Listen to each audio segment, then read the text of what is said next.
Good morning class. पिछले दिनों हमने गद्य खान के प्रथम पाठ बड़े भाई साहब के प्रथम भाग का पठन किया था। आज हम उसके अग्रिम भाग का पठन करने वाले हैं। मेरा जी पढ़ने में बिल्कुल न लगता था। 1 घंटा भी किताब लेकर बैठता पहाड़ था, अर्थात बहुत बड़ा काम था मेरे लिए। मौका पाते ही हॉस्टल से निकलकर मैदान में आ जाता और कभी कंकड़ियां उछालता, कभी कागज की तिल्लियां उड़ाता, और कोई साथी न मिल गया तो पूछना ही क्या।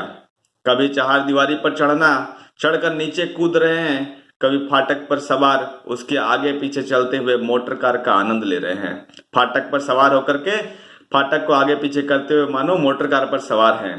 लेकिन कमरे में आते ही भाई साहब का वह रुद्र रूप देखकर, रुद्र अर्थात गुस्से वाला रूप देखकर प्राण सूख जाते। उनका पहला सवाल यह होता, कहाँ थे। उक्त पाठ के यह बहुत ही इंपॉर्टेंट प्रश्न थे। बड़े भाई साहब का पहला सवाल क्या था? आपका उत्तर होगा कहाँ थे। हमेशा यही सवाल इसी ध्वनि में हमेशा पूछा जाता था और इसका जवाब मेरे पास केवल मौन था, अर्थात मैं चुपचाप रहता था, कुछ जवाब नहीं देता था। न जाने मेरे मुंह में यह बात क्यों ना निकलती कि जरा बाहर खेल रहा था। मेरा मौन कह देता था कि मुझे अपना अपराध स्वीकार है और भाई साहब के लिए उसके सिवा और कोई इलाज ना था कि स्नेह और रोष से मिले हुए शब्दों में मेरा सत्कार करे। इस तरह अंग्रेजी पढ़ोगे तो जिंदगी भर पढ़ते रहोगे और एक हर्फ ना आएगा, अर्थात एक कुछ भी सीख ना पाओगे। अंग्रेजी पढ़ना कोई हंसी का खेल नहीं है, जो चाहे पढ़ ले। नहीं ऐरा गैरा नत्थु कैरा भी सभी अंग्रेजी के विद्वान हो जाते हैं, अर्थात ऐसे वैसे लोग भी सभी अंग्रेजी के विद्वान हो जाते। यहाँ रात दिन आंखें फोड़नी पड़ती है, कड़ी मेहनत। आंखें फोड़ना एक मुहावरा है, कड़ी मेहनत करना और खून जलाना पड़ता है तब कहीं यह विद्या आती है। यह विद्या अर्थात अंग्रेजी की विद्या आती है।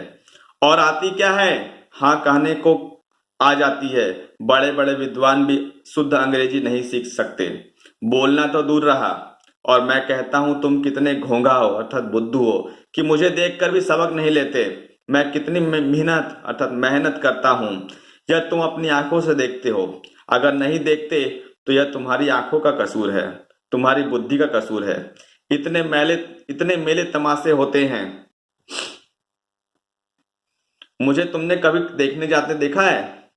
रोज ही क्रिकेट और हॉकी मैच होते हैं, मैं पास भी नहीं फटकता था, उनके पास भी नहीं दिखता। हमेशा पढ़ता रहता हूँ, उस पर भी एक एक दर्जे में तीन तीन साल पढ़ा रहता हूँ, अर्थात एक ही क्लास में 2 या 3 साल कंटिन्यू फेल रहता हूँ। फिर भी तुम कैसे आशा करते हो कि तुम ये खेल कूद में वक्त गंवाकर पास हो जाओगे? मुझे तो 2 ही 3 साल लगते हैं। तुम उम्र भर इसी दर्जे में सड़ते रहोगे, इसी दर्जे इसी क्लास में पढ़ते पढ़ते सड़े रहोगे। अगर तुमने इस उम्र गंवानी है तो बेहतर है घर चले जाओ और मजे से गुल्ली डंडा खेलो। दादा की गाढ़ी कमाई के रुपए यूं बर्बाद ना करो। दादा अर्थात पिता की गाढ़ी कमाई का रुपए यूं बर्बाद ना करो। मैं यह लताड़ सुनकर आंसू बहाने लगता। लताड़ अर्थात यह डांट सुनकर आंसू बहाने लगता। जवाब ही क्या था, अपराध तो मैंने किया, लताड़ कौन सा है अर्थात डांट कौन सा है। भाई साहब की उपदेश कला में निपुण थे। ऐसी ऐसी लगती बातें कहते अर्थात चुभती हुई बातें कहते, ऐसे ऐसे सूखती बांध चलाते कि मेरे जिगर के टुकड़े टुकड़े हो जाते और हिम्मत टूट जाती।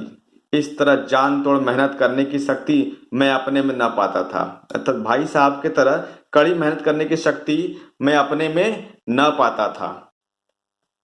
और उस निराश में जरा देर के लिए मैं सोचने लगता, क्यों ना घर चले जाऊं।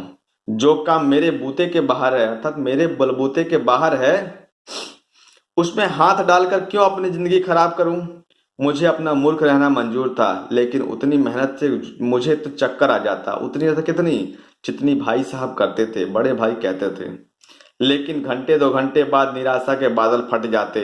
निराशा के बादल फट जाता था। जो डांट भाई साहब से खाया था वो सारी असर समाप्त हो जाता और मैं इरादा करता कि आगे से खूब जी लगाकर पढ़ूंगा।